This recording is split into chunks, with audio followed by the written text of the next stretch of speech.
I want to leave a legacy, and I want that legacy to mean something, not only to my family, but to my community. So I'm Tracy. I am 28 years old, and I like to call myself the conversationalist. I identify as being Black, Canadian, of Haitian descent. The reason why I'm here today, or I do what I do, started with being in a phase in my life where I felt like I was not supported. I had no guidance in what I wanted to do in life, and just like answering what I would think is just general, typical questions that adults, or let's say, young adults becoming adults, or young teenagers becoming adults usually have. And I didn't have necessarily nobody to ask those questions. Then I realized that there were a lot of forums, discussion platforms where people were actually discussing those things, but nobody around me was having that conversation. So I started asking myself, why? And from there, I decided to, have a podcast and then turn it into a web show. And also the whole identity crisis that I had, being that I was born here. I actually grew up in a multicultural household where my stepfather is from Cameroon. My mom is Haitian, so I went to school in Boubou with the African chain, and people were asking me, why are you doing this? Ew. And I'm like, what's wrong with, having this sense of belonging to Africa? So I kind of grew up one way, but understanding that I'm of Haitian descent, but not Haitian enough for Haitians, not Canadian enough for Canadians, not African, because I have no direct link to it. So I had to kind of readjust and rethink, who do I think I am? What's my identity? Where do I belong? And kind of distance myself from what people would want me to be, and be comfortable in the idea of who I am in its complexity. And it doesn't have to make sense to others, as long as I understand and I'm comfortable with who I am. I wanted to work in the corporate world, more specifically in HR, and realizing, how you're the one Black girl and you have to act a certain way, talk a certain way, dress a certain way. My mom's a hairdresser, so not being able to do my hair the way that I wanted to, because I was afraid. First of all, I didn't want to answer all the billion questions that I would have in the morning, but also not being able to express myself even in the different hairstyles that I wanted to have, because it's too Black, and I didn't want it to be seen.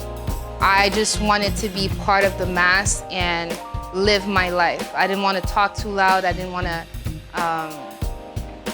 have too strong of an accent, and I feel like, especially in the corporate world, that made me realize that, as a Black woman, not only we have to deal with the fact that we're Black, but also being a woman and working in an environment where men will have a tendency to talk to you a certain way, or want to take advantage of you, or so I kind of felt you know what?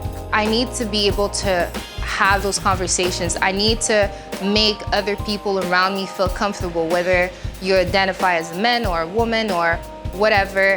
Let's talk about that. Let's not pretend like it doesn't exist.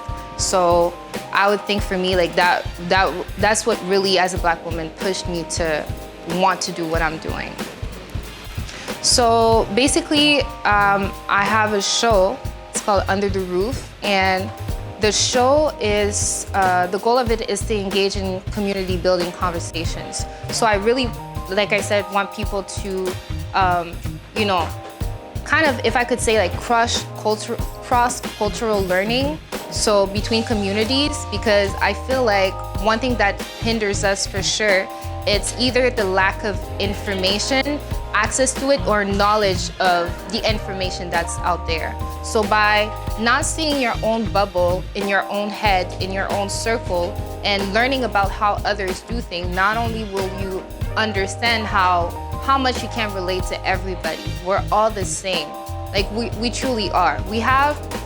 Of course we have different struggles. And even as a Black community, we're not one. And it's kind of burden to think that as a Black community, we absolutely need to unite. I think we can share the same vision, which is to move forward in the same direction. But we'll never truly unite because we're different, and that's okay. Like, I'm very focused on the sharing of knowledge, whether it's through elders to the youth or within us or in the family. You know, there's a lack of communication and understanding our history and, you know, just situations. We all have to go through life, and so not sharing that information, even emotional information, not sharing how you feel, not understanding why do your parents feel this way, your siblings, what are they going through? I think it's a big hindrance. We're not talking to each other. So I would not start there. There's so many things that we can do and so many ways to do it, but that's definitely my personal focus. Like, just sitting here and all the energy around us, like, makes me so proud to be a Black woman. I was just saying this earlier. It's so crazy to see, like, I feel proud, like, not even proud of others, or yes, proud of others for doing what they do, but like, proud to be a Black woman and seeing other Black women and me, like me, succeeding and working hard and reaching, getting into spaces that we normally wouldn't, which is not normal, but so I personally like to celebrate, you know, women and what they do, and I can only feel grateful to be a part of it. That mutual, you know, not feeling, but wanting to acknowledge each other, I think in itself is empowering, because I see you and you see me, and, you know, like, let's speak up each other and encourage each other and continuing what we're doing. So it's already creating a beautiful community that I feel grateful to be a part of.